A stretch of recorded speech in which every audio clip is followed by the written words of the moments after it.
কুলাঙ্গার ছেলে, তোমাকে আমরা এই শিক্ষা দিয়েছি? তুমি কিনা সারা রাত অন্যত্র কাটিয়ে এসে বউয়ের গায়ে হাত তুলছ? তোমাকে এত সাহস কে দিল একটা মেয়ের গায়ে হাত তোলার? এমনিতেই মেজাজ ঠিক নেই আবির্ভাবের, তার উপর এমন পিত্তি চালানোর কথা শুনে তেলিবেগুনে জ্বলে উঠল সে। তবে ভদ্রতার সীমা বজায় রেখে বলল, আমি যথেষ্ট ভদ্র মিসেস রায়চৌধুরী, আর ভদ্র বলে আপনি ফোন করতে পেরেছেন। আর হ্যাঁ, আমি ইচ্ছে করে ওর গায়ে হাত তুলিনি। বাহ বাহ বাহ, তুমি যে কত কত বড় ভদ্র ছেলে তা তো প্রমাণ করেই দিয়েছ। একটা কাণ্ড ঘটিয়ে শ্বশুর বাড়িতে প্রতিনিয়ত বাপ মায়ের মুখ উজ্জ্বল করছো। তুমি জানো সকালে দেবীর মা ফোন করে কি কি শুনিয়েছে আমায়? That's completely your responsibility miss Chowdhury, that is none of your business. Shut up Abirbhav, বউ মানো না আবার তার গায়ে হাত তোলো, ঝগড়া করো। মানি না বলে কি মুক্তি পেয়েছি মিসেস রায়চৌধুরী? আপনারা আমায় মুক্তি পেতে দিয়েছেন? যাই হোক, আপনার সাথে এসব নিয়ে তর্ক করার কোনো ইন্টারেস্ট নেই। আমি আপনাকে আজ আবার ক্লিয়ার জানিয়ে দিচ্ছি, আপনি আমায় ফোন করবেন না, কখনোই করবেন না, কোনো অবস্থাতেই করবেন না। আমি মরে গেলেও না। আর হ্যাঁ, বেশি সমস্যা হলে ওকে আপনার কাছে নিয়ে যেতে পারেন। রাখলাম। বলে ফোন কাটতে নিল আবির্ভাব। দাঁড়াও। তাড়াতাড়ি বলুন। কথা বলতে বলতে ধীরে ধীরে পদ্মপুকুর পেরিয়ে আমবাগানের অনেকটা গভীরে চলে এলো আবির্ভাব। সত্যি বলো আবির্ভাব, তোমার কি ওই মেয়েটার সাথে এখনো সম্পর্ক আছে?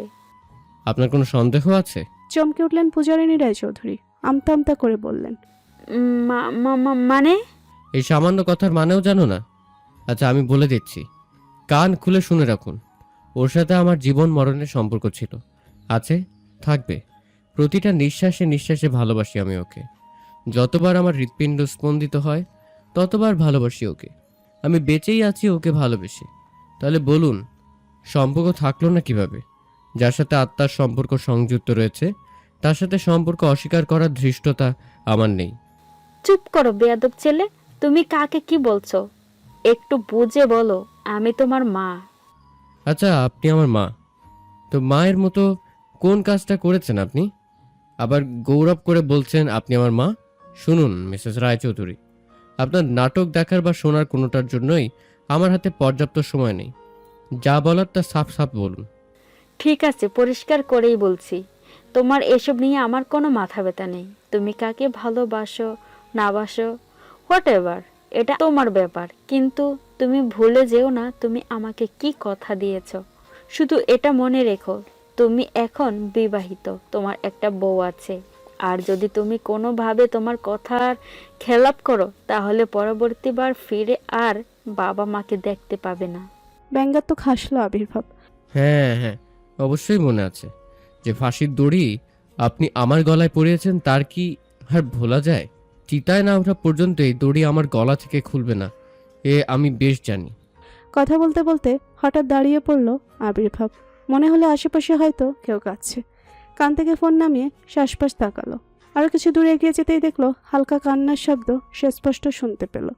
তবে কণ্ঠটা বেশ চেনা লাগলো আবির্ভাবের কাছে। কয়েক মিলি সেকেন্ড যেতেই তার হৃৎপিণ্ড ধক করে উঠল। সে দ্রুত ফোন পকেটে ভরে আশপাশ খুঁজতে লাগলো। মাই লাভ। অনাকাঙ্ক্ষিত কিন্তু চেনা শব্দ শুনে আরো জোরে কেঁদে উঠল শ্বেতা। শব্দের উৎস খুঁজে চলে এলো আবির্ভাব। শ্বেতার উপর নজর পড়তেই স্থির হয়ে গেল তার চোখের মনে। গাছের ঝড়ে সবুজ ঘাসের উপর পা ভাঁজ করে বসে ফুফিয়ে ফুফিয়ে কাঁদছে শ্বেতা। কান্নার তালে তালে তার তনু শরীরে মৃদু কম্পনের সৃষ্টি হচ্ছে। আবির্ভাব দৌড়ে গেল শ্বেতার নিকট, অস্থির কণ্ঠে ডাকলো, মাই লাভ। জল টলটলে অশ্রুসিক্ত নজরে দৃষ্টি তুলল শ্বেতা। মায়াবী ধূসর বন্য চোখ জোড়া দেখে বুকটা মুচড়ে উঠল আবির্ভাবের। মন বলল, কি হয়েছে মেয়েটার? শ্বেতা ঠোঁট উল্টে দুহাত বাড়িয়ে দিল আবির্ভাবের দিকে। আবির্ভাব চমকালো, তবে বেশি না ভেবে সে তার হাত ধরে পাশে বসে পড়ল। মেয়েটার মুখটায় যেন সৃষ্টির সকল মায়া উপচে পড়ছে। আবির্ভাব বৃদ্ধ আঙ্গুল দ্বারা তুলতুলে গাল মুছিয়ে দিয়ে কোমল কণ্ঠে শুধালো, এই ভর দুপুরে এখানে বসে বসে কাঁদছো কেন পাখি? আবির্ভাবের রক্ষীপানে চেয়ে শব্দ করে কান্না করে দিল শ্বেতা। ভেবাচেকা খেয়ে গেল আবির্ভাব। এই মেয়ে বাচ্চাদের মতো করছে কেন? শ্বেতা এমন করার মেয়ে নয়। অতিরিক্ত কান্নার ফলে নাকের ডগাটা টকটকে লাল আপেলের মতো লাগছে আবির্ভাবের নিকট। সে সন্ধিহান চোখে সে তার মাথা থেকে পা পর্যন্ত সূক্ষ্ম নজরে পর্যবেক্ষণ করলো। মেয়েটাকে কাঁদতে দেখে তার বুকের ভেতর কেমন অদ্ভুত কষ্ট কষ্ট অনুভূত হচ্ছে। চোখের পানি দেখে সে উতলা কণ্ঠে জিজ্ঞেস করলো। বলো আমায়, কি হয়েছে তোমার? কিছু বলল না শ্বেতা। হুট করে আবির্ভাবের বাহু জড়িয়ে ধরে ডুকরে কেঁদে উঠল। এবার অস্থির হয়ে উঠল আবির্ভাব। শ্বেতার হাত পা দেখতে লাগলো পাগলের মতো।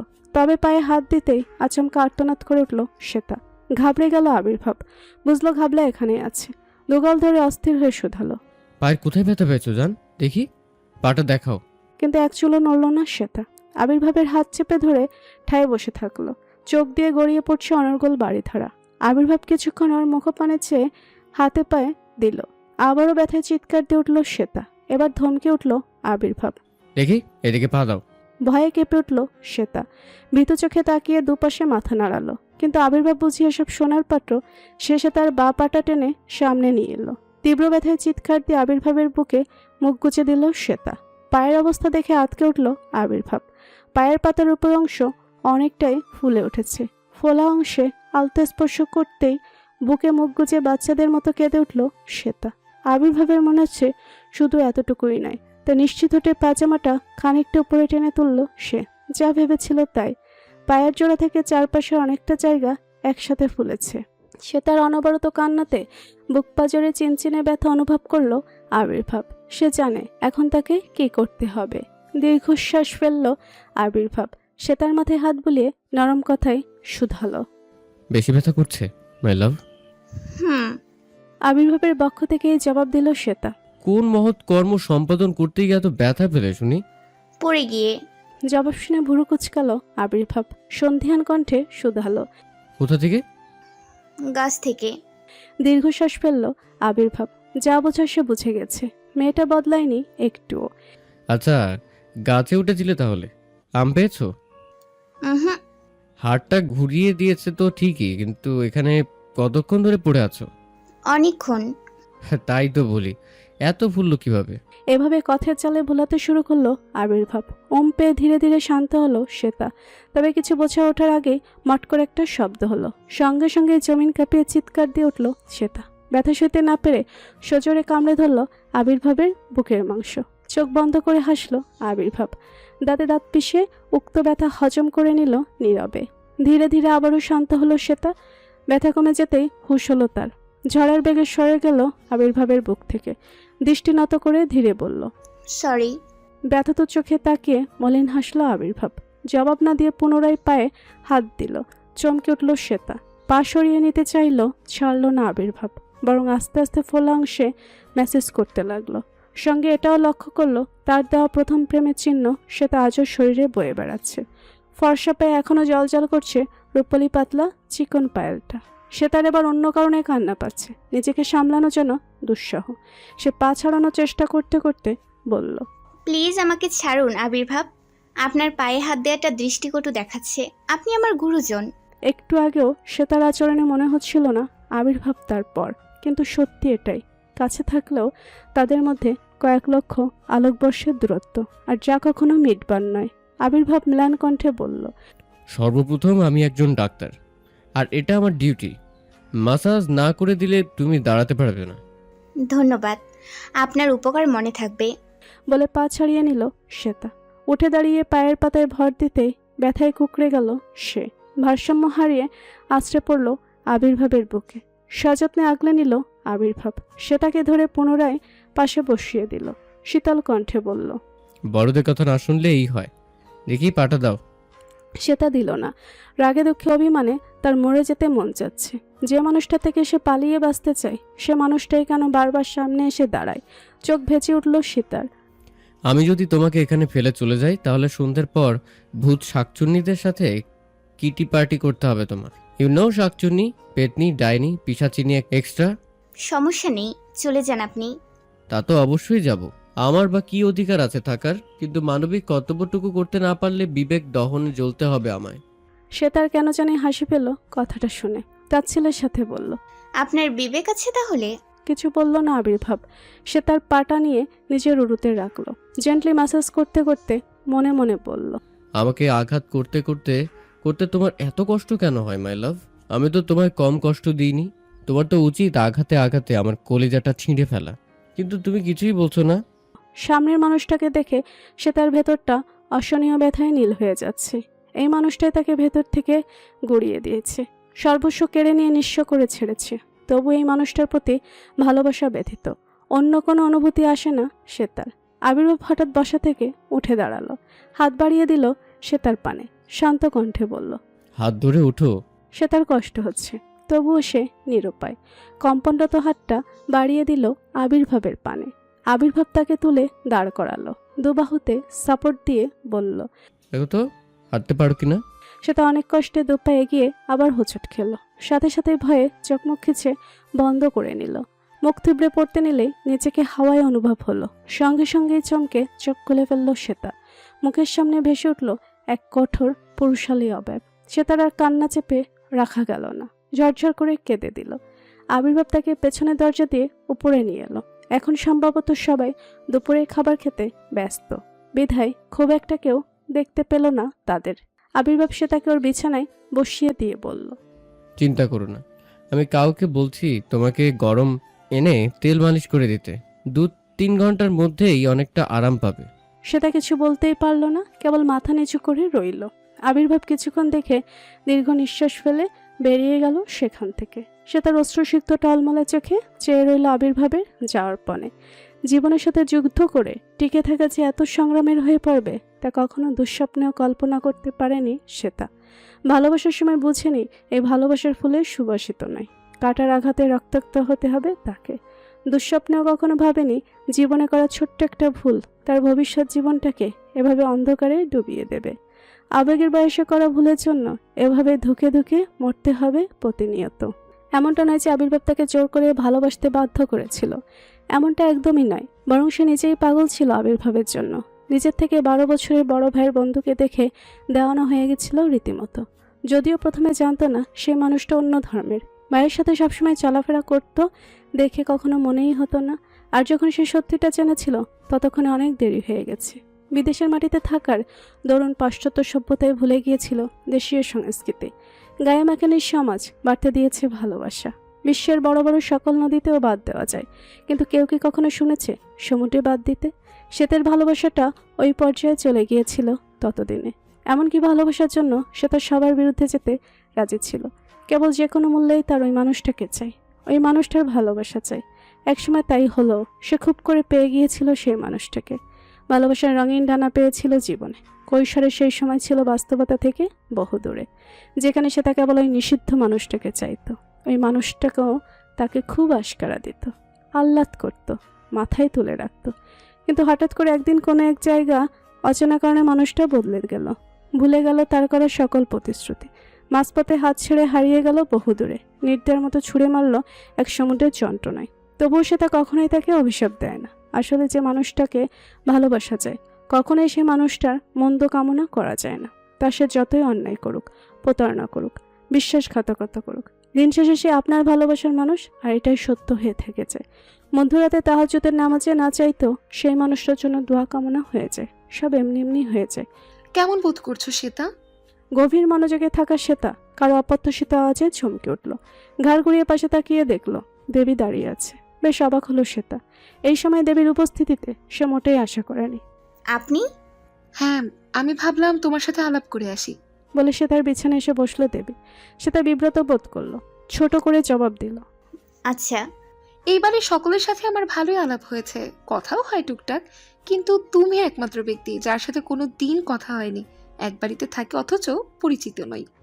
বিষয়টা ওয়েয়ার্ড না? সে তো অস্বস্তিতে জড়িয়ে হাসার চেষ্টা করলো।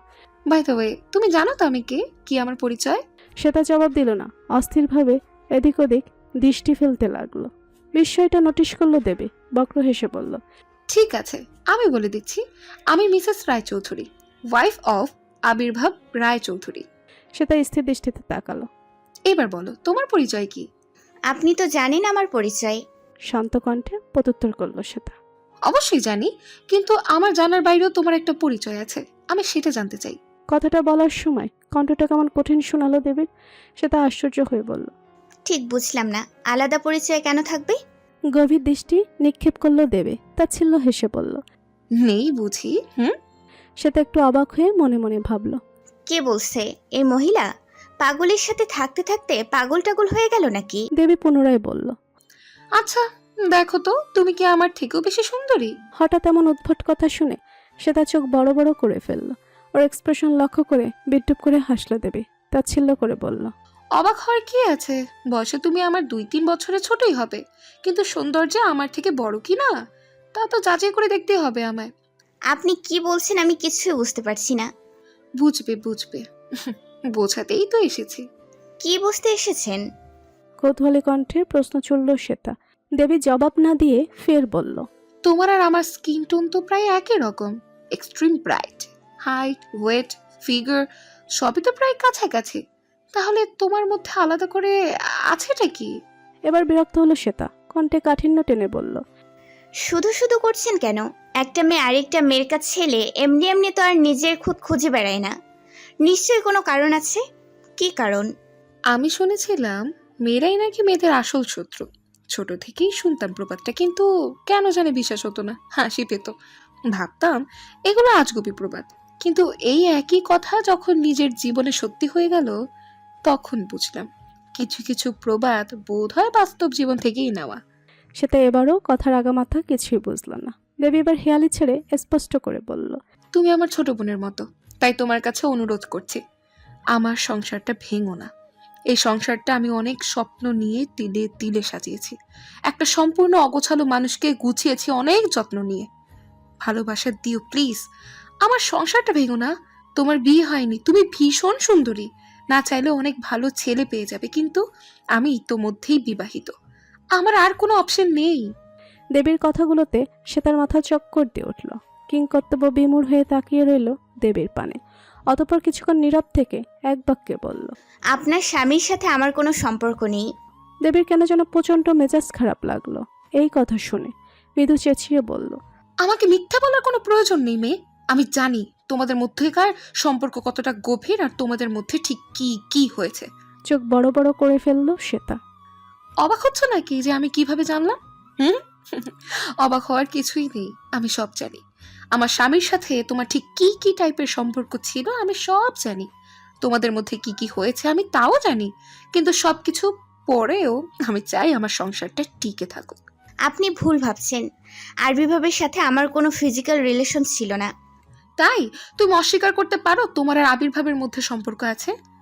হ্যাঁ পারি, কারণ আরবিভাবের সাথে এখন আর আমার কোনো সম্পর্ক নেই।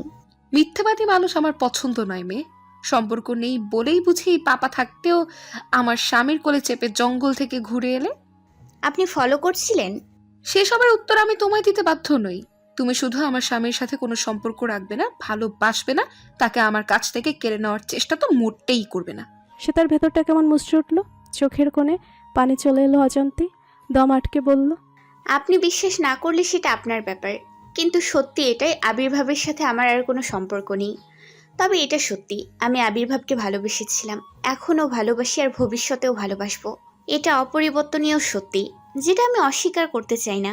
শ্বেতার স্বীকারোক্তিতে গরম কড়াইয়ে পানির ছাপটা লাগার মতো অনুভূতি হলো দেবীর। তীব্র কুব্র কণ্ঠে বলল, নির্লজ্জ মেয়ে, তোমার লজ্জা করে না কথাটা বলতে? আবার গৌরব করে বলছো তুমি অন্যের স্বামীকে ভালোবাসো? হ্যাঁ বলছি, কারণ আমি সত্যি ভালোবাসি আর অন্যের স্বামীকে ভালোবাসিনি। আমি কোনো বিবাহিত পুরুষকে ভালোবাসিনি, আমি একজন অবিবাহিত ব্যাচেলর পুরুষকে ভালোবেসেছিলাম। ভাগ্যের ফিরে সে আমার হয়নি, কিন্তু তাই বলে তো আর আমার ভালোবাসা পরিবর্তন হয়ে যাবে না। বিবাহিত পুরুষদের প্রতি যে মেয়েরা আকর্ষণ অনুভব করে তাদের কি বলা হয় জানো তো? হাত মুষ্টিবদ্ধ করে ফেলল শ্বেতা। ভদ্রভাবে কথা বলুন দেবী। ভদ্রভাবেই তো বলছিলাম, কিন্তু ভদ্রতার মূল্য আর পেলাম কোথায়? এটা আপনার সমস্যা, আপনি নিজের স্বামীকে বিশ্বাস করতে পারেন না, তাই আপনাকে আমার কাছে আসতে হচ্ছে। বাহিরে অবৈধ সম্পর্কের জড়ানো পুরুষের কি আর ঘরের বউ ভালো লাগে? চুপ করুন। আবির্ভাবকে নিয়ে একটা নোংরা শব্দ আমি কারো মুখ থেকে শুনতে চাই না। সে এমন মানুষ নয়। বাহ, আমার স্বামীকে দেখছে আমার থেকে ভালো তুমি চেনো। হ্যাঁ চিনি, আর আপনার এত রাগ কেন আমি সেটাই বুঝতে পারছি না। আপনি তার বউ, আপনার কিসের এত ইনসিকিউরিটি? হ্যাঁ, এটা সত্যি, আমি তার বউ। অগ্নি সাক্ষী করে সম্পূর্ণ বৈধ উপায়ে বিয়ে করেছে আমায়, কিন্তু তুমি তো। মুস্কি হাসল শ্বেতা, আড়ষ্ট কণ্ঠে বলল, আবির্ভাব আমাকে বউ ডেকেছিল ঠিকই, কিন্তু বউ বানায়নি। আচ্ছা ছাড়ো, কাজের কথায় আসি। শ্বেতা প্রশ্নসূচক দৃষ্টি নিক্ষেপ করল। ঠোঁটে বক্র হাসির দেখা মিলল দেবীর মুখে। সে নিজের মক্ষম চালটা ফেলে বলল, তুমি যদি আমার স্বামীর থেকে দূরে না যাও তাহলে এই ছবিগুলো তোমার বাবা, মা, ভাই, মামা সবার হাতে পৌঁছে যাবে। আমি নিজ দায়িত্বে সবার হাতে হাতে পৌঁছে দেব। হাতের ছবিগুলোর দিকে ইশারা করে বলল দেবী। ছবিগুলো দেখে চোখ ভিজে উঠল শ্বেতার, বুকটা খাকা করে উঠল চোট্টের দুপুরের ন্যায়। সে আবেগাপ্লুত হয়ে ছবিগুলো নেওয়ার জন্য হাত বাড়িয়ে দিতেই দেবী হাত সরিয়ে ফেলল। বাঁকা হেসে বলল, ওদিকে হাত দেওয়া বারণ। এখন তুমি ভেবে বলো তুমি কি করবে। শ্বেতা অশ্রু চোখে অনুনয় করে বলল, প্লিজ ছবিগুলো আমাকে দিয়ে দিন। এগুলো আপনি কোথায় পেলেন? পেয়েছি, যেখানেই পাই। ওগুলো আমাকে দিয়ে দিন। তোমার কি আমাকে গা মনে হয় যে এগুলো আমি তোমায় দিয়ে দেব? এগুলো আমার কাছেই থাকবে। তুমি আমাকে বলো, তুমি কি আমার কথা মতো চলবে নাকি এগুলো আমি তোমার গার্ডিয়ানের হাতে পৌঁছে দেব?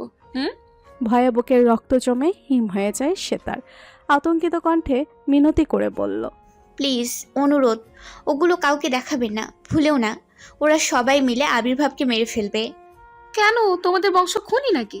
শুষ্ক ঢোক গিলল শ্বেতা, হাসফাস করে উঠল, কাপা কণ্ঠে বলল, আপনি যা বলবেন আমি তাই শুনবো, যা করতে বলবেন আমি তাই করব। শুধু এই ছবিগুলো কাউকে দেখাবেন না, কাউকে মানে কাউকে না, না হলে সব হারাবেন আপনি, আর সব হারাবো আমি। সে যাই হোক, আমার কথা শুনে চললেই হলো। বলুন আমায় কি করতে হবে? বেশি কিছু না, শুধু সেজে গুজে বিয়ে করতে হবে। দেবীর শর্তে মাথায় আকাশ ভেঙে পড়ল শ্বেতার, চেঁচিয়ে উঠে বলল, হোয়াট? হ্যাঁ, বিয়ে করতে হবে। একমাত্র তুমি বিয়ে করে নিলেই আমি নিশ্চিন্ত হতে পারবো। এ অসম্ভব, আমি কিছুতেই বিয়ে করতে পারবো না। তাহলে? রাগ নিয়ন্ত্রণ করতে পারল না শ্বেতা, চিৎকার দিয়ে বলল, আপনি প্রচন্ড খারাপ মহিলা, জানেন, যে নিজের বরকে বিশ্বাস করে না। সে তুমি আমাকে যা ইচ্ছে তাই বলতে পারো, আই ডোন্ট কেয়ার, কিন্তু বিয়ে তো তোমাকে করতেই হবে। তোমার বিয়ে আমার সংসারের জন্য সঞ্জীবনী। তুমি অন্যের হয়ে গেলে আবির্ভাবও আমার হয়ে যাবে। আমি বুঝলাম না, 2.5 বছর পর আপনি কেন আমার পেছনে পড়লেন? আবির্ভাবের সাথে সম্পর্ক তো আপনার বিয়ের আগেই শেষ হয়ে গেছে। এসব থেকে মুক্তি দিন আমায়। কিচ্ছু শেষ হয়নি। মানে? তোমার জানা লাগবে না, যা বললাম তাই করো। পারবো না। তাহলে বলেই দিই সবাইকে। আপনি আমার ঘর থেকে এখনই বেরিয়ে যান। যাচ্ছি, কিন্তু ভেবে দেখো, 24 ঘন্টা সময় দিলাম তোমায়। এরপর আমি শুনতে আসবো তোমার জবাব। যদি হ্যাঁ হয় তো ভালো, আর না হলে। বাঁকা হেসে চলে গেল সে দেবী। সে তার নিজেকে পাগল পাগল লাগছে। সে এখন অন্য কাউকে বিয়ে করবে অসম্ভব, মরে যাবে শ্বেতা। প্রয়োজনে গলায় দড়ি দেবে, তবু অন্য কাউকে কবুল বলতে পারবে না। যেখানে মনের সবটা জুড়ে কেবল আবির্ভাব, সেখানে অন্য কাউকে গ্রহণ করা শ্বেতার নিকট বিষ পান করার চেয়েও যন্ত্রণাদায়ক। আর ওই ছবিগুলো যদি মা বাবা মামুদের হাতে পড়ে যায়, ভয়ে শিওরে উঠল শ্বেতা। আবির্ভাব, তোমাকে ভালোবাসার পরিণাম এত খারাপ কেন হলো? বলতে পারো কি করব আমি? তোমাকে না পাওয়ার বিষ তো আমি পান করেছিলাম। সে বিশ্বের জ্বালায় সহ্য করতে পারছি না। সেখানে তোমার আপদ আমাকে খুন করতে চায়। বিকেল গড়িয়ে সন্ধ্যা প্রায় লাল মরিচ পাতির আলোয় ঝিলমিল করছে পরিবেশ। পুরো বাড়ি সেজে উঠছে লাল রঙে। নানাবিধ গণ্যমান্য ব্যক্তিবর্গের আগমন ঘটছে বিশেষ মুহূর্তে।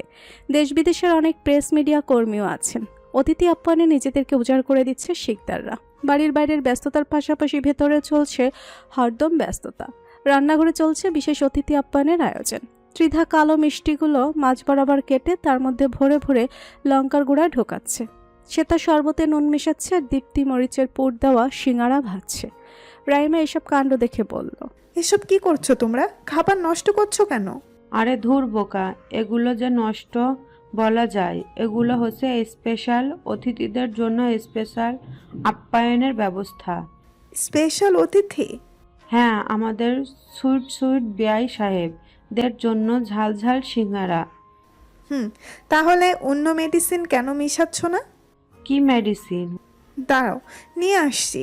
বলে দৌড় দিয়ে উপরে চলে গেল রাইমা। 2 মিনিটের মধ্যে একটা ছোট কাচের শিশি নিয়ে এসে বলল, এই যে, একবার খেলে আর হাতের পানি শুকাবে না। Wow, great singer. প্রিয়তা ও প্রেরণাকে আলাদা আলাদা ঘরে তৈরি করছে মেয়েরা। শুদ্ধ সাদা ফকে আলাদা আলাদা কক্ষে তৈরি করছে ছেলেরা। খাটের উপর সর্বত্র ছড়িয়ে আছে বিভিন্ন ডিজাইনের ভারী ভারী শাড়ি, জুয়েলারি, মেকআপ প্রোডাক্ট ইত্যাদি। সবার মধ্যমণি হয়ে বসে আছে টুকটুকে মেরুন বেনারসি পরিহিত নববধূ। তার সর্বাঙ্গে যেন রাজকীয় রূপে জলিস ছড়িয়ে পড়ছে। তাকে নিজের হাতে যত্ন করে সাজিয়ে দিচ্ছে শ্বেতা, ইনায়া, উষা, আরও অনেকে। মেকআপ আর্টিস্ট আনার কথা হয়েছিল, কিন্তু শুদ্ধ সাপ বারণ করে দিয়েছে। তার ভাষ্যমতে তার পরীর মতো বউকে রংচং মাখিয়ে ঢং সাজানোর কোনো প্রয়োজন নেই। ইনায়া প্রিয়তার হাতে মোটা মোটা স্বর্ণের বালা পরাতে পরাতে বলল, বান্ধবী, তোকে আজ কি যে করা লাগছে মাইরি, বলে বোঝাতে পারবো না। মনে হচ্ছে তোর জামাইকে সরিয়ে আমি নিজেই বিয়ে করিনি। ধুর ভাবি, সুন্দর করে বলো, পড়ে না চোখের পলক, কি তোমার রূপের ঝলক, দোহাই লাগে মুক্তি তোমার, একটু আঁচলে থাকো, আমি জ্ঞান হারাবো, মরে যাব, বাঁচাতে পারবে না কেউ। তোর সব সময় ঢং। মাথায় গাঁটটা মেরে বলল থিরা। শ্বেতা প্রিয়তার নীলাপ চোখে কাজল আঁকতে আঁকতে বলল, সত্যি ভাবি, আজ তোমাকে সত্যি আমার ভাবি লাগছে। আমার দাদার কত বছরের অপেক্ষার অবসান ঘটতে চলেছে ফাইনালি। ওদের কথার মধ্যে ঘরে প্রবেশ করলেন গুলবাহার বানু। কুজো হয়ে এগিয়ে এসে বললেন, শর্ত নড়িয়া, আমায় দেখতে দে কেমন দেখাচ্ছে আমার নাতনিকে। ওরা সকলে সরে গেল। গুলবাহার বানু প্রিয়তার রূপ দেখে মুখ হা করে ফেললেন। মন্ত্রমুগ্ধের ন্যায় বলে উঠলেন, ঠিক এমনি একটা লাল টুকটুকে বধূ আমি দেখেছিলাম প্রায় 68 বছর আগে। ঠিক অবিকল এমনই দেখতে ছিল, সেই নাক, সেই চোখ, সেই মুখ, সেই ঠোঁট, সেই চেহারা, হুবহু আমার সই আঞ্জুর নাহার। আঞ্জুম নাহার কে? আমাদের দাদি। পাশ থেকে ফুরন কেটে বলল থিরা। পৃথা বলল, হ্যাঁ, প্রিয় তো একদম আমাদের দাদির মতো দেখতে। আব্বু চাচুরা তো সবসময় বলে প্রিয়তা নাকি ওনাদের মায়ের মতো হুবহু, শুধু দাদির গায়ের রং হালকা চাপা ছিল আর চোখটা কালো ছিল শুনেছি। গুলবাহার বানুও সায় জানালেন। পৃথা পুনরায় বলল, হ্যাঁ প্রিয়, আর মেজদার চোখ তো সেজ আব্বুর মতো নীল, দাদুর চোখ শুনেছি ছিল কালো। গুলবাহার বানু প্রিয়তার ললাটে চুম্বন আঁকলেন। মাথায় হাত বুলিয়ে বললেন, আমি বুড়ো হয়ে গেছি সই, কিন্তু তুই এখনো ঠিকই জোয়ান আছিস, হাঙ্গা ও করতে চলেছিস। প্রিয়তা কিছু বলল না, কেবল চোখ বড় বড় করে তাকিয়ে রইল সবার দিকে। এই তোমাদের হলো? বলে দরজা ঠেলে ভেতরে প্রবেশ করলো প্রীথম। ব্যস্ত কণ্ঠে তাড়া দিয়ে বলল, কাজী শেফ এসে গেছেন। কথা বলতে বলতে হঠাৎ থেমে গেল প্রীথম। তার দৃষ্টি পড়ল বোনের পানে। না চাইতেই চোখ ভিজে উঠল তার। তার সেই ছোট্ট বোনটা কত বড় হয়ে গেছে, আজ পর হয়ে যাবে। প্রীথম ধীর কদমে এগিয়ে এলো প্রিয়তার নিকট। প্রিয়তা মাথা নিচু করে বসে আছে। প্রীথম সামনে বসে আলতো করে হাত রাখলো বোনের মাথায়। ফট করে দৃষ্টি তুলল প্রিয়তা। প্রীথম চোখের পানি ধরে রাখতে পারল না। বোনকে বাহুতে জাপটে ধরে হুক করে কেঁদে উঠল। নিচু মস্তকে বলল, তোর এই নিকৃষ্ট ভাইটাকে মাফ করে দিস সোনা। তোর ভাইয়া তোকে অনেক কষ্ট দিয়েছে, জেনে না জেনে অনেক কটু কথা বলেছে। তুই সেসবে মনে রাখিস না বোন, বিশ্বাস কর। আমার হাতে আর দ্বিতীয় কোনো রাস্তা ছিল না। দেখিস তুই একদিন অনেক সুখী হবি। প্রিয়তা কিছু বলল না, কেবল নির্বিকার হয়ে তাকিয়ে রইল প্রীথমের পানে। শর্ত ভাই, আম গড়ে বইতে দে। বলে পাশে বসে পড়লেন গুলবাহার বানু। ইনায়ের উদ্দেশ্যে বললেন, এই মেঝো বউ, ওর মাথায় ঘোমটাটা টেনে দে, আর পুয়াতি মানুষ বেশি ছোটাছুটি করবি না। ইনায়া মাথা নাড়ালো। সুন্দর মতো লাল টুকটুকে বিয়ের ওড়নাটা নাক অবধি টেনে দিল। আমার বড় নাতনি কি তৈরি হয়েছে? জি নানি। নাতি যা, জামাইরে নিয়ে যা, আমরা আইতাছি।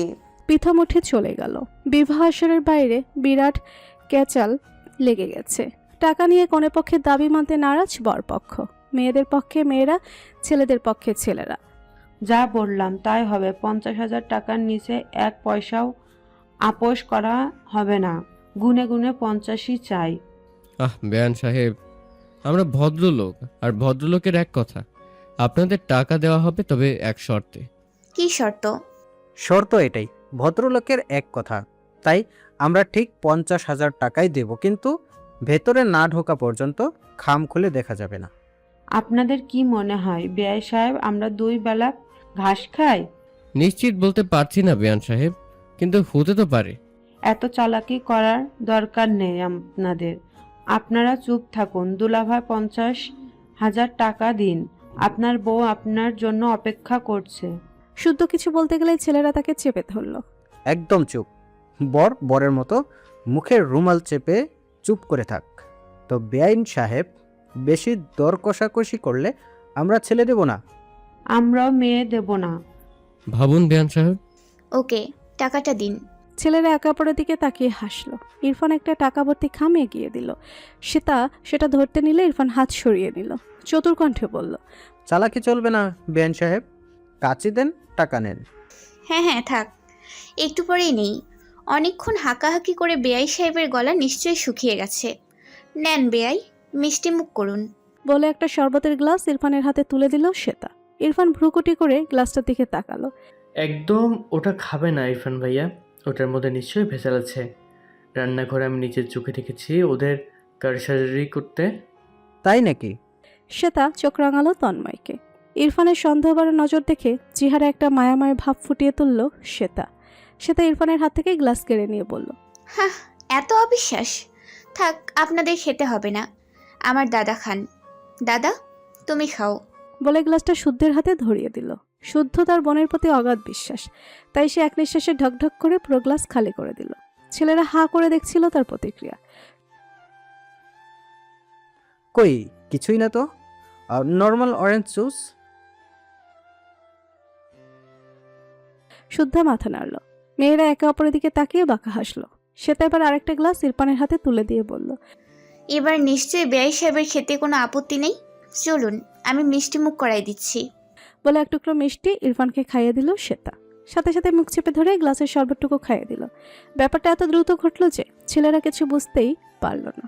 কিন্তু অদ্ভুতভাবে ইরফান কেন রিয়াক্ট করলো না, খেয়ে বলল, বাহ, এত ভালো মিষ্টি লাইফে প্রথমবার খেলাম, টেস্ট বাড়ি চেঞ্জ হয়ে গেল। মেয়েরা একটু অবাক হলো। পরপর দুজনকে খেয়ে ঠিক থাকতে দেখে সাহস পেল ছেলেটাও।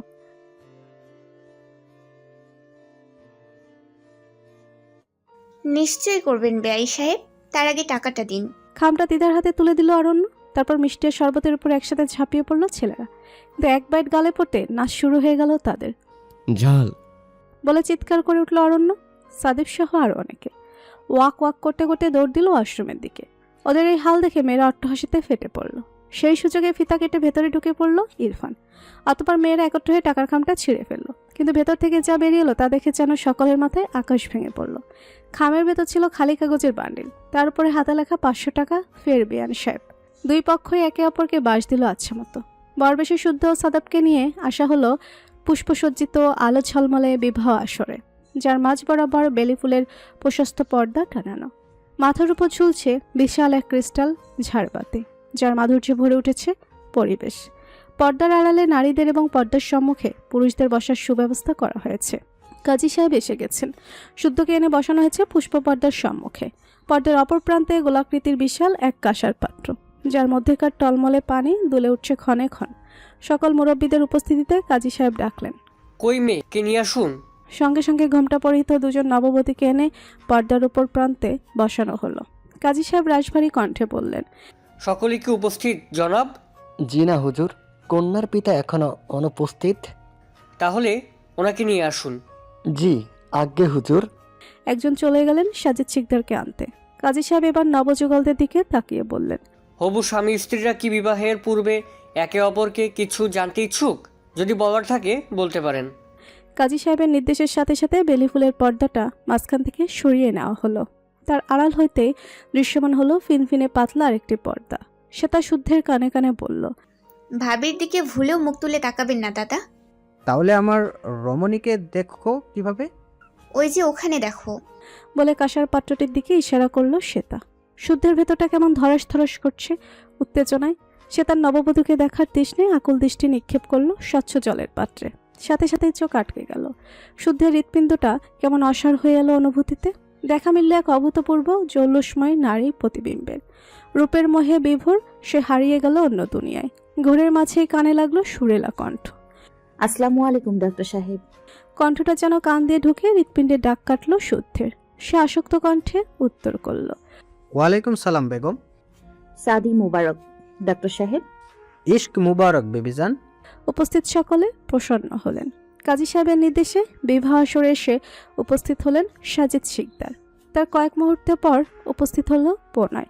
তার চোখ মুখে ক্লান্তির ছাপ, তবে তার উপস্থিতি বোধহয় কারোরই কাম্য ছিল না। অপ্রস্তুত বোধ করলেন সকলে। প্রণয়ের মুখটা দেখে যেন তাদের সবটুকু আনন্দ মিলিয়ে গেল। সাজিদ শিকদার পর্দার অন্য প্রান্তে মেয়ের পাশে গিয়ে বসলেন।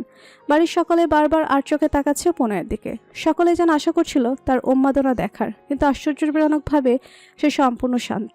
পরিবারের মানুষ থেকে দূরে আলাদা এক কোণে দাঁড়িয়ে আছে। তার শূন্য দৃষ্টি নিবদ্ধ হয়ে আছে পর্দার অপর প্রান্তে। এখানে দাঁড়িয়েও স্পষ্ট দেখা যাচ্ছে মেরুন বেনারসি পরিহিত নববধূর স্নিগ্ধ মুখ। তবে তার চোখমুখ দেখে ভেতরের পরিস্থিতি বোঝার উপায় নেই। এক ফাঁকে চুপি চুপি তার পাশে এসে দাঁড়ালো প্রহেলিকা। কাজী সাহেবের নির্দেশে পুনরায় ফুলের পর্দা মাঝখানে টানিয়ে দেওয়া হলো। সাথে সাথে আড়াল হয়ে গেল সেই মায়া ভরা মুখ। বিয়ে পড়ানো শুরু করলেন কাজী সাহেব। প্রথমে কোন দম্পতির বিবাহ পড়ানো হবে? প্রথমে আমি। কেউ কিছু বলার পূর্বে বলে উঠল শুদ্ধ। সকলেও সায় জানালো। কাজী সাহেব বললেন, আগে দিনমোহর কত বাঁধবো? বাঁধুন, আপনার যত ইচ্ছা। এভাবে হয় না বাবা, একটা নিয়ম। কন্যার সব দিক থেকে বিবেচনা করে দিনমোহর বাঁধা হয়। আপনি লিখুন 10,01,000 টাকা। জি আজ্ঞে। সকল প্রশংসা মহান আল্লাহর রব্বুল আলামিনের। আমরা আজ একটি বরকতময় হালাল এবং সুন্নত সম্মত বিবাহে সম্পূর্ণ করতে যাচ্ছি। সূরা ফাতিহা এবং খুতবা পাঠ শেষে আমি পাত্র ওয়ালি সাজিদ শিকদারের পক্ষ থেকে ওনার কন্যা টয়না শিকদার প্রিয়তাকে মোহরানা 10,01,000 টাকা ফাতেমি মোহর ধার্য করিয়া ফারহান চৌধুরীর একমাত্র পুত্র আবদ্ধ চৌধুরী এর সহিত ইসলামী শরিয়ত অনুযায়ী নিকাহের প্রস্তাব দিচ্ছি। আপনি কি আবদ্ধ চৌধুরী শুদ্ধকে ইসলামী শরিয়ত অনুযায়ী স্বামীরূপে কবুল করেছেন? যদি করে থাকেন তাহলে 3 বার বলুন আলহামদুলিল্লাহ কবুল। পর্দার অপর প্রান্ত থেকে কিছুক্ষণ কোনো শব্দ এলো না। কাজী সাহেব বললেন, বলুন মা কবুল। পর্দার অপর প্রান্ত থেকে আচমকা ফুফানোর শব্দ শোনা গেল। সাজিদ শিকদার মেয়ের মাথায় হাত রাখলেন, আদুরে কণ্ঠে বললেন, বল মা, কোন মেয়েই সারা জীবন বাবার কাছ থাকতে পারে না? কারো বাবাই চিরকাল বেঁচে থাকে না, স্বামী হয় তার সবচেয়ে আপন। প্রিয়তা অশ্রু চোখে তাকালো বাবার দিকে, অতঃপর কাপা কণ্ঠে সম্মতি জানালো, আমি কবুল করছি, আলহামদুলিল্লাহ। সুবহানাল্লাহ। আবার বলো মা কবুল। জি আলহামদুলিল্লাহ কবুল। মাশাআল্লাহ। আবার বলো মা কবুল। জি আলহামদুলিল্লাহ কবুল। আলহামদুলিল্লাহ। নিঃশ্বাস ফুরিয়ে এলো এক পুরুষের। শ্বাসকষ্ট শুরু হলো বোধহয়। মস্তিষ্কে উন্মাদনা ছেয়ে গেল। এবার কাজী সাহেব শুদ্ধের উদ্দেশ্য বললেন, আমি ফারহান চৌধুরীর পুত্র আবদ্ধ চৌধুরী শুদ্ধকে সাজিদ শিকদারের একমাত্র কন্যা টয়না শিকদার প্রিয়তাকে 10,01,000 টাকা দিনমোহর ধার্য করিয়া ইসলামী শরিয়ত অনুযায়ী স্ত্রীরূপে স্বীকার করিতে সম্মত আছেন? যদি থাকেন তাহলে 3 বার আলহামদুলিল্লাহ কবুল বলুন। আলহামদুলিল্লাহ কবুল, আলহামদুলিল্লাহ কবুল, আলহামদুলিল্লাহ কবুল। আলহামদুলিল্লাহ। দারদ মোবারক, মিস্টার আবরাব শিকদার প্রণয়। প্রণয়ের কানের কাছে হঠাৎ ফিসফিসিয়ে বলে উঠল প্রহেলিকা। তার অষ্টকোণে চিকন বিজয় হাসি। প্রহেলিকা বাঁকা হেসে বলল, তোমার এই পরিণতি দেখে আমার বড্ড মায়া লাগছে প্রণয়। দেখো দেখো, চোখ মেলে দেখো, তোমার এত বছরের এত এত ভালোবাসা, এত এত আত্মত্যাগের শেষ পরিণতি। আমাকে ভালোবাসলে আজ তোমার এই দিন দেখতে হতো না। শ্বাসরুদ্ধকর বুকের ব্যথায় প্রণয়ের বোধ হচ্ছে বুকের ভেতর হৃৎপিণ্ডটা কেউ টুকরো টুকরো করে কাটছে। সে নিরীহ দৃষ্টিতে তাকিয়ে দেখল প্রহেলিকার উল্লাস। মাত্র কয়েক মুহূর্তের ব্যবধানে সে আজ সত্যি সত্যি নিঃস্ব হয়ে গেল। চিরতরে হারিয়ে ফেলল নিজের সুখ। পুষ্পাবৃত পর্দাটা সরিয়ে ধপধপে ফর্সা ললাটে প্রথম হালাল চুম্বন এঁকে দিল শুদ্ধ। প্রণয় শাসাটকে কিছুক্ষণ তাকিয়ে রইল সেদিকে। অতঃপর মানুষের ভিড় ঠেলে বেরিয়ে গেল দুর্বল পায়। মাথা ঘুরছে তার অনবরত। নিস্তেজ শরীরটা টেনে নিয়ে কিছু দূর এগোতে হাঁটু ভেঙে পড়ে গেল। মুখ দিয়ে গলগলিয়ে উঠে আসলো তাজা রক্ত। তীব্র যন্ত্রণায় বুক চেপে ধরে লুটিয়ে পড়ল মাটিতে। চোখের সামনে রঙিন পৃথিবীটা অন্ধকারে তলিয়ে গেল মুহূর্তেই। নিভ নিভ ঝাপসা চোখে তাকিয়ে দেখলো গোল ফ্রক পরিহিত একটা ছোট্ট বাচ্চা দাঁড়িয়ে আছে। খিলখিল করে হেসে উঠছে তাকে দেখে। দূরে দাঁড়িয়ে আধো আধো কণ্ঠে ডাকছে, প্রণয় ভাই। প্রণয় হেসে ফেলল। হাত বাড়িয়ে মেয়েটাকে ছোঁয়ার চেষ্টা করে বলল,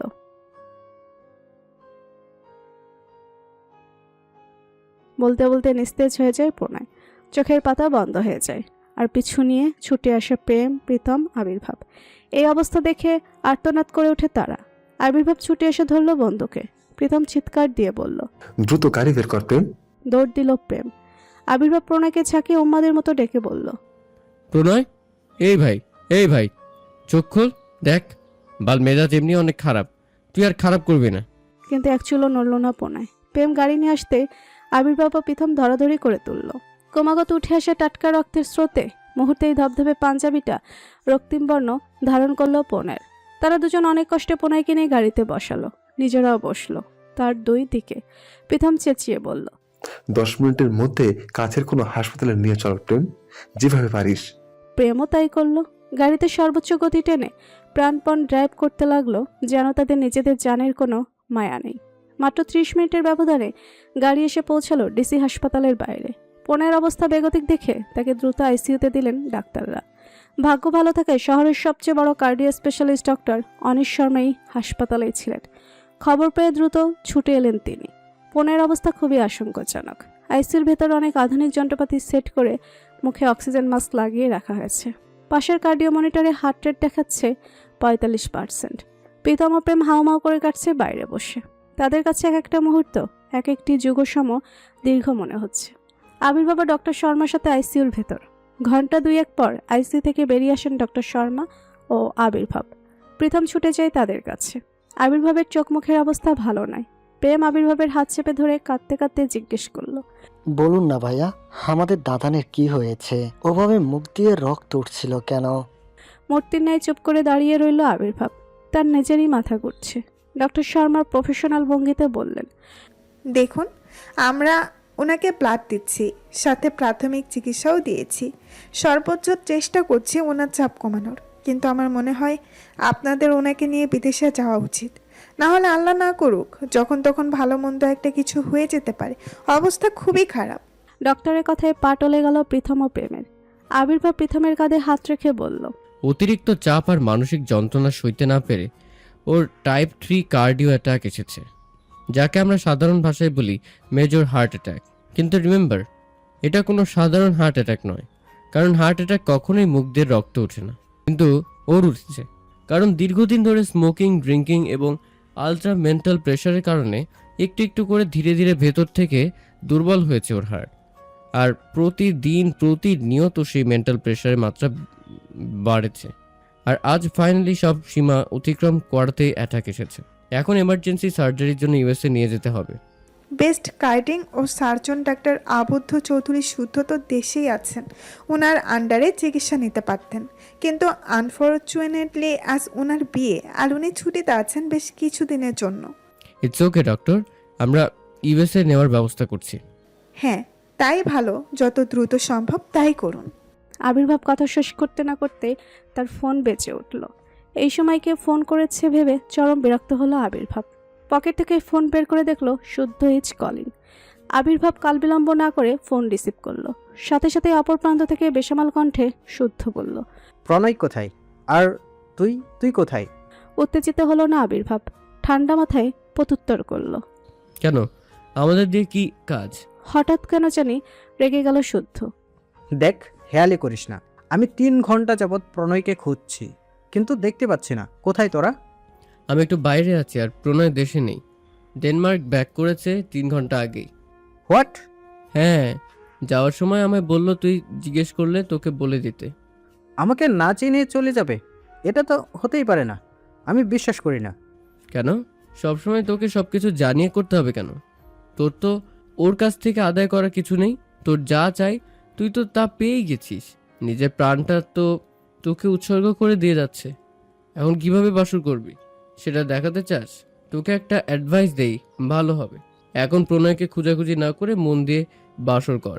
নিজে ভালো থাক, ওকেও ভালো থাকতে দে। অযথা ওকে ফোন করে বিরক্ত করিস না। পাবি না, রাখলাম, বাসায় এসে কথা বলবো। বলে কট করে ফোন কেটে দিল আবির্ভাব। শুদ্ধকে কিছু বলার সুযোগই দিল না। তুমি মিথ্যে কেন বললে ভাইয়া? তো সত্যি কি বলতাম, আমরা প্রণয়কে নিয়ে ইউএসএ যাচ্ছি এটা বললেও এক্ষুনি ছুটে আসতো। ওর আজকের স্বপ্নটা নষ্ট হয়ে যেত। যা হওয়ার তা তো হয়েই গেছে, কোনো কিছুর মূল্যেই তার বদলানো যাবে না। তাহলে শুধু শুধু ওকে এগুলো শুনিয়ে প্যারেশান করার কি দরকার? এগুলো শুনলে নিজেকে দোষ দেবে, হীনমন্যতায় ভুগবে, নতুন জীবনের স্বপ্নটা তার ফিকে হয়ে যাবে। প্রীতম অবাক চোখে দেখলো আবির্ভাব পুনরায় বলল, প্রণয় এত কিছু কেন সহ্য করেছিল? এই পরিণয়ের পর যেন ওরা ভালো থাকে, ওরা সুখে থাকে, ওদের জীবনে যেন কোনো জটিলতা না আসে। তাহলে আজ সব শেষ হয়ে যাওয়ার পর ওকে এগুলো শুনিয়ে কোনো লাভ আছে? উদাই পাগলামি করবে। এর থেকে বরং ওরা ভালো থাকুক ওদের মতো। প্রীতম হুট করে জড়িয়ে ধরল আবির্ভাবকে, কাঁদতে কাঁদতে বলল, আমার দাদান এই কয়দিন একদম ভালো ছিল না ভাইয়া। হাসি মুখে সব কাজ করেছে, তাও আমি বুঝতে পারতাম সে ভালো নেই। আমি নিজে দেখেছি, কিন্তু কিচ্ছু করতে পারেনি। আমাদের বড় ভাইকে সুস্থ করে দাও ভাইয়া। আমাদের মাথার উপর তার হাতটা খুব প্রয়োজন। শান্ত হও, ঈশ্বর চাইলে সব ঠিক হয়ে যাবে। বিয়ে পড়ানো শেষে দুই বউকে আপাতত তাদের নিজের নিজের কক্ষে ফ্রেশ হতে পাঠিয়ে দিয়েছেন বড়রা। মেহমান আত্মীয় স্বজন সহ সকলে রাতের খাবার খেতে ব্যস্ত। অরণ্য, সমুদ্র, রাদীপ, সাদীপ, অভ্র, শুভ্র, তন্ময়, থিরা, থরি, দীপ্তি, মেহেক, শুভ্রতা, ত্রিধা, লাবিবা সহ সকল শালাশালীরা দুই তরফা বাসরঘর সাজাতে ব্যস্ত। প্রিয়তা নিজের ঘরে এসে দরজা লাগিয়ে দিল। সতর্ক দৃষ্টি মেলে আশেপাশে দেখে ব্যালকনি, জানালা সহ অন্যান্য জায়গায় পর্দা টেনে দিল। অতঃপর বালিশের নিচে থেকে নিজের ফোন বের করে কল দিল। ফোন রিসিভ হতেই কাপা কণ্ঠে ধীরে ধীরে বলল, মাত্র 10 মিনিট আছে, ঝটপট চলে এসো। অপর প্রান্ত হয়তো কি বলল শোনা গেল না। প্রিয়তা ফোন রেখে বিছানায় বসে পড়ল। ভারী ভারী শাড়ি গয়না পরে তার শরীর কেমন কুটকুট করছে। বিরাট আনকমফোর্টেবল ফিল হচ্ছে। পা নাড়তে নাড়তে হঠাৎ দরজায় করাঘাত পড়ল। ঝট করে বসা থেকে উঠে পড়ল প্রিয়তা। দৌড়ে গিয়ে দরজা খুলে দিল। দুয়ারে দাঁড়ানো ব্যক্তির চেহারা অবলোকন করে বাঁকা হাসল। মানুষটা ঝট করে ঘরের ভেতর ঢুকে পড়ল। আশেপাশে দেখে দরজা লাগিয়ে দিল প্রিয়তা। লোকটার সামনে দাঁড়িয়ে চিন্তিত কণ্ঠে শুধালো, সব ঠিকঠাক হয়েছে? ওর ভয়ের এক্সপ্রেশন বাঁকা হাসলো ইরফান। ওর পানে একটা কোট পেপার এগিয়ে দিয়ে বলল, নিজেই দেখ। ইরফান হাত থেকে ঝট করে কাবিননামা কেড়ে নিল প্রিয়তা। কাগজটা চোখের সামনে মেলে ধরতে খুশিতেই তার দৃষ্টি উজ্জ্বল হয়ে উঠল। ইরফান হেসে শুধালো, খুশি তো? প্রিয়তা লাফিয়ে উঠে ইরফানকে জড়িয়ে ধরল। আনন্দে আত্মহারা হয়ে বলল, thank you, thank you, thank you ভাইয়া, তুমি ওয়ার্ল্ডের বেস্ট ভাইয়া। ইরফান তৃপ্ত হেসে বোনের মাথায় হাত রাখলো। আদুরে কণ্ঠে বলল, আমার বোন আমার কাছে কিছু চেয়েছে আর আমি দেব না, এটা কখনো হয়? এখন অন্যের খোলস ছেড়ে বেরিয়ে আই আমার বোন। প্রিয়স্মিতা বাঁকা হাসলো।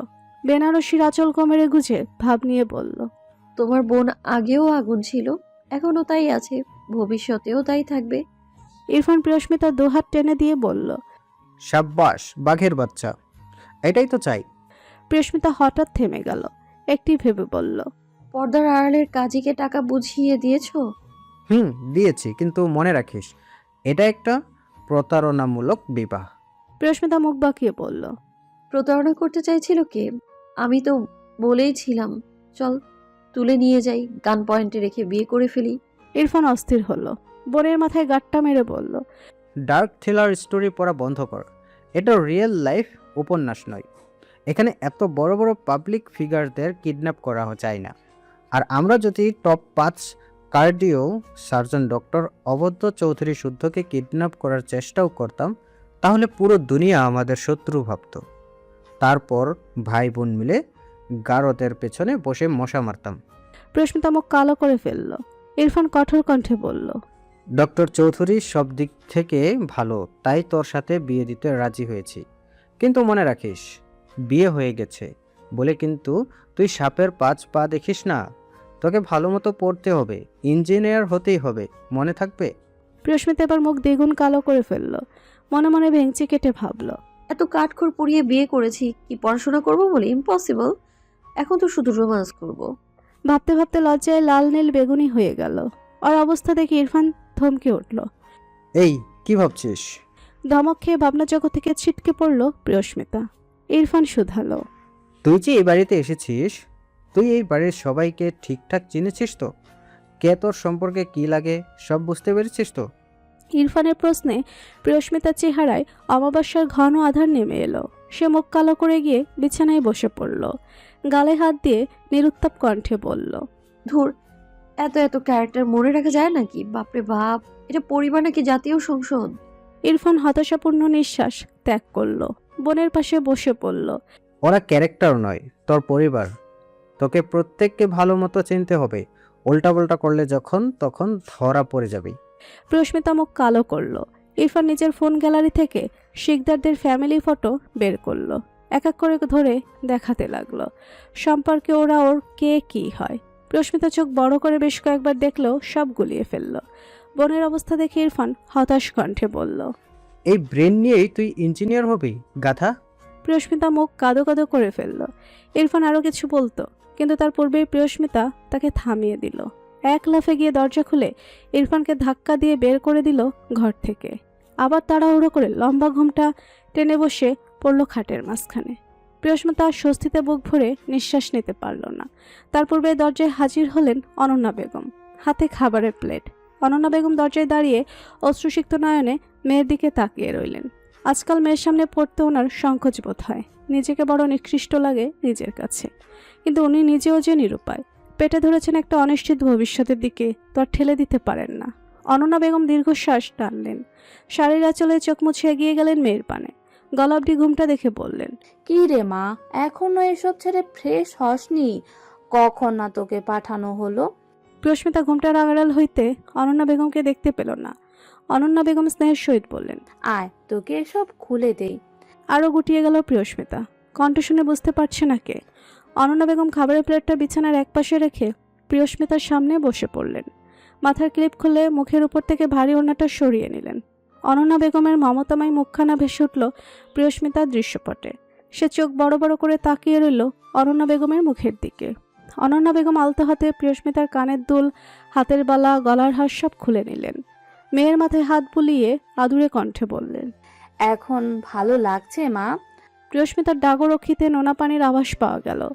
অনন্যা বেগম খাবারের প্লেট হাতে তুলে নিলেন। ভাতের লোকমা দেখে প্রিয়স্মিতার সম্মুখে ধরে বললেন, ঝটপট হা করতো, আমার অনেক কাজ পড়ে আছে বাবা।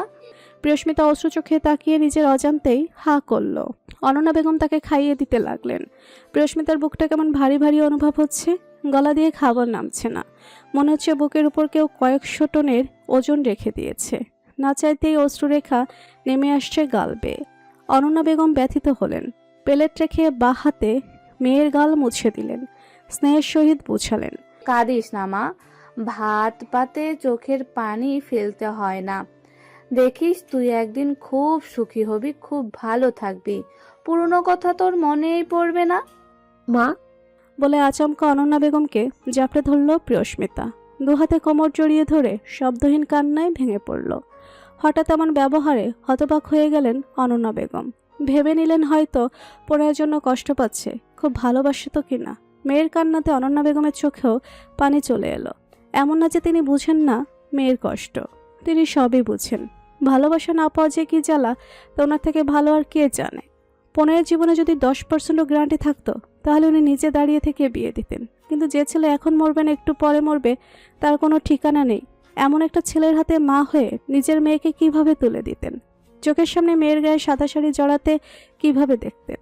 ওনার তো দুটো বাচ্চা ছাড়া এই দুনিয়াতে আর কিছুই নেই। দীর্ঘশ্বাস ত্যাগ করলেন অনন্যা বেগম। মেয়ের গায়ে মাথায় হাত বুলিয়ে বললেন, কাঁদিস না মা, নিজেকে শক্ত কর। কিন্তু প্রিয়স্মিতার এসব কিছুই কানে লাগলো না। অনন্যা বেগমের গা থেকে কেমন তীব্র মা গন্ধটা ছুটে আসছে। এত শান্তি লাগছে যা বলে বোঝানোর মতো না।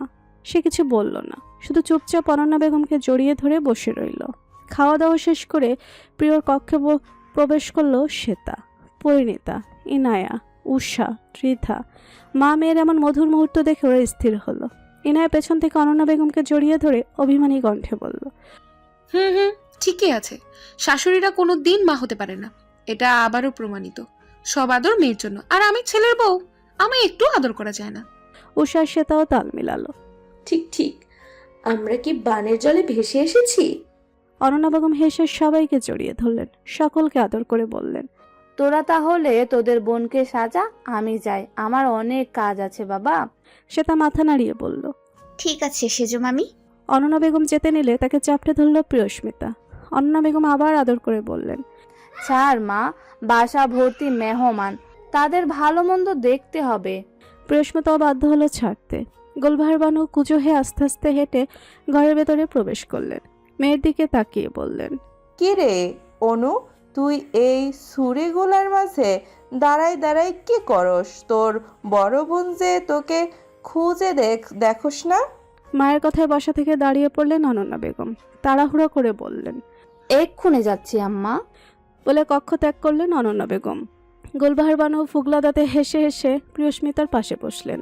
পান খাওয়া দাঁতে হেসে বললেন, দেখলো দেখ, সবাই বিয়ে হতে না হতেই নাতনির যৌবনের ফুল ফুটে উঠেছে।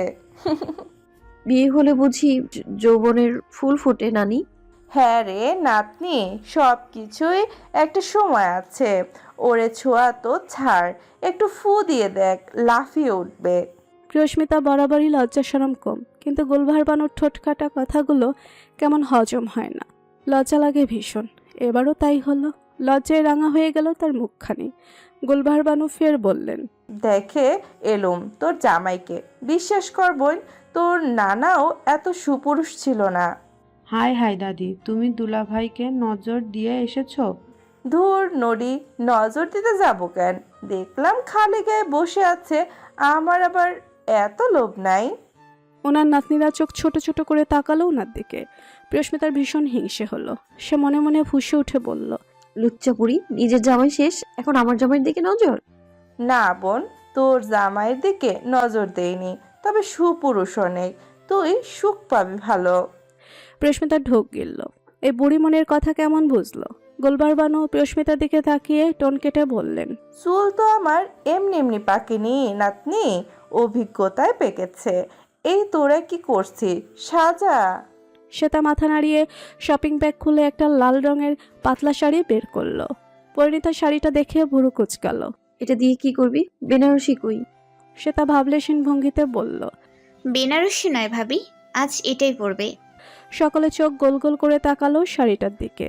পরিণীতা শাড়িটা হাতে নিয়ে দেখলো। এপার থেকে ওপার দেখা যাচ্ছে, কিন্তু অনেক সুন্দর। পরিণীতার কেন যেন চোখে পানি চলে এলো। তার ভাইটা কোথায় পড়ে আছে কে জানে, আর এরা কি না? গুলবাহার বানু বললেন, তুই ঠিক বলেছিস নাতনি, আজকের রাতে ওইসব ভুজুং ভুজুং করে কোনো লাভ নেই, শুধু শুধু খুললত সময় নষ্ট হবে। তোরা বরং এটাই পরিয়ে দে। ইনায়া উষা প্রিয়স্মিতাকে শাড়ি পরাতে লাগলো। এত লোকের সামনে শাড়ি পরতে প্রিয়স্মিতার লজ্জা লাগছে। ইনায়া বুঝলো, তাই উষার উদ্দেশ্য বলল, ছোট ভাবি, ওকে ওয়াশরুম থেকে শাড়িটা পরিয়ে নিয়ে আসো। উষাও তাই করলো। মিনিট পাঁচেক পর ওয়াশরুমের দরজা খোলার শব্দ হলো। সকলে সেদিকে তাকালেন, কিন্তু সামনের দৃশ্য দেখে অটোমেটিক্যালি তাদের চোখ মুখ হা হয়ে গেল। প্রিয়স্মিতার এবার চরম লজ্জা লাগছে। সে শাড়ির আঁচল এদিক ওদিক টেনে টুনে শরীর ঢাকার চেষ্টা করছে, কিন্তু ব্যর্থ। কারণ শাড়ির মধ্য থেকে তার শরীরের প্রত্যেকটা ভাঁজ স্পষ্ট দৃশ্যমান। হাত কাটা স্লিভলেস ব্লাউজের সাথে উন্মুক্ত হয়ে আছে ফর্সা পেট। দীপ্তি মুখে হাত দিয়ে বলল, ওয়াও প্রিয় আপু, কি সেক্সি ফিগার। মায়েরি কিভাবে মেইনটেন করো একটু বলো না? আমার জন্মের স্বপ্ন এমন ফিগার পাওয়া। এসব ফিগার টিগার কিছু না, এগুলো হচ্ছে যৌবনের মধু, সময় হলে তোরও হবে। ধুর দাদি, কি যে বলো। এমন আইকনিক ফিগার এমনি এমনি হয় না, জিম করতে হয়, ডায়েট করতে হয়, মেনটেন করতে হয়। উষা প্রিয়স্মিতাকে এনে খাটের উপর বসালো। ইনায়র কানে কানে বলল, আজ হার্টের ডাক্তার হার্ট অ্যাটাক করবে কনফার্ম। ইনায়ের কথায় প্রিয়স্মিতার শরীরের পশম দাঁড়িয়ে গেল। ভেতরে বাঘিনী কেমন নুয়ে পড়ছে ধীরে ধীরে।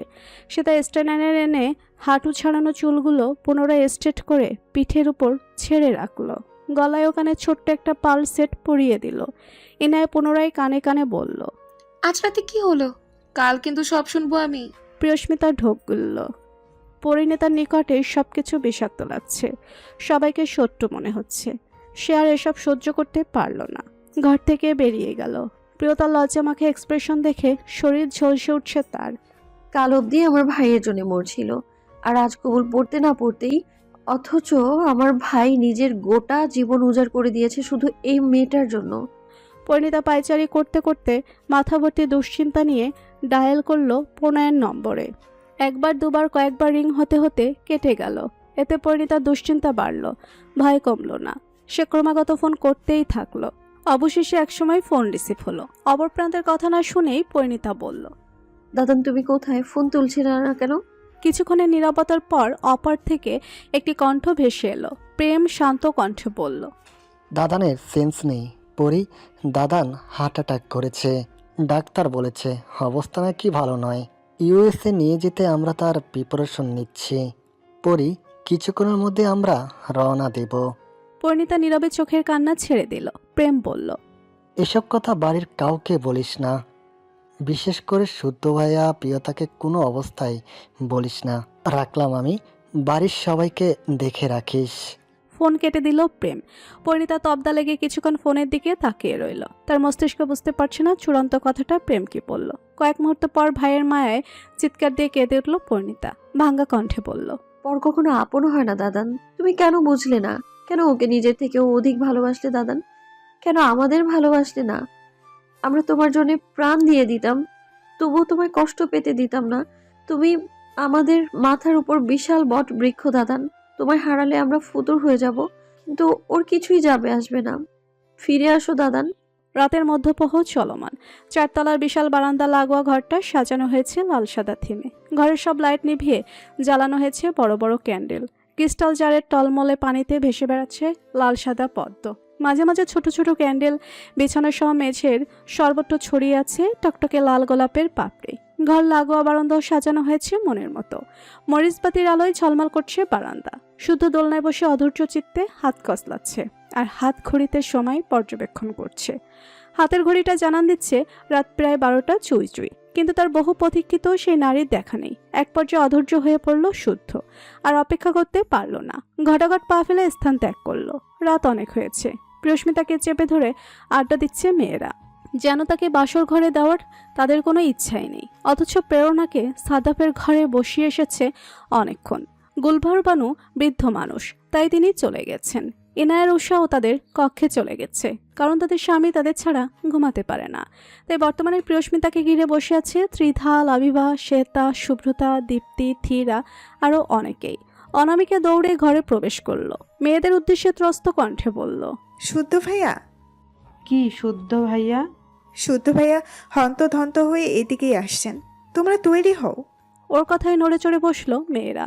শুদ্ধ কক্ষে প্রবেশ করতে নিলেই তার পথ আগলে দাঁড়ালো। শুদ্ধ ভুরুকুচকে তাকালো ওদের দিকে। লাবিবা শয়তানি হেসে পড়ল, এত তারা কিসের দুলা ভাই? রয়ে শুয়ে দম নিন, ডান হাত বা হাত। আগে আমাদের দাবি পূরণ করুন, তারপরে আপনার দাবি ও আমরা পূরণও করে দেব। বেশি না, মাত্র 80,000। শুদ্ধ মোটেও তর্কে জড়ালো না। সাদা পাঞ্জাবির পকেট থেকে ওয়ালেট বের করে পুরোটা ওদের হাতে দিল। চোখ বড় বড় করে ফেললো মেয়েরা। শুদ্ধ ওদের বিস্ময়ে পাত্তা না দিয়ে সবার পাশ কাটিয়ে ভেতরে ঢুকে পড়ল। ঘুমটার আড়ালে গুটিয়ে গেল প্রিয়স্মিতার। অজানা আতঙ্কে তার বুক কেমন ধুকধুক করে উঠল। শুদ্ধ কোনো কথাবার্তা ছাড়াই প্রিয়স্মিতাকে কোলে তুলে ঘর থেকে চলে গেল। মেয়েরা মুখ হা করে ফেলল।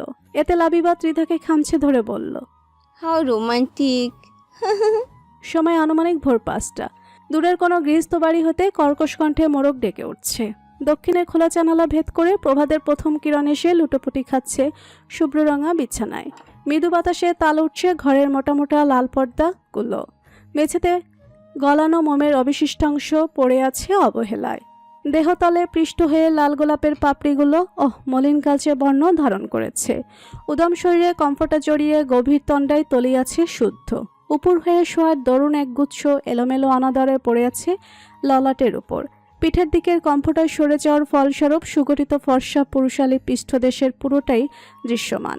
তবে তাতে লেগে আছে হাজারো জখমের লাল নীল চিহ্ন। নিস্তব্ধ কক্ষে দরজা লাগানোর বিকট শব্দে ঘুমের মধ্যেই মুখ বিকৃত করে ফেলল শুদ্ধ। ওয়াশরুমের দরজা ঠেলে নগ্ন পায়ে বেরিয়ে এলো এক অতি সুন্দরী রমণী, যার সদ্যস্নাত নারী দেহের প্রতিটি ভাঁজে ভাঁজে লেপ্টে আছে স্বামী সোহাগের গভীর চিহ্ন। সুন্দরী ফর্সা কোমল ত্বক বেয়ে গড়িয়ে নামছে বিন্দু বিন্দু চিকন পানির ধারা। হাতের মোটা মোটা কঙ্কনের রুমঝুম শব্দে মৃদু আলোড়ন তুলছে চারপাশে। ভেজা শরীরে পানিতে সিঁদুর রঙা জামদানিটাও প্রায় অনেকটা ভেজা।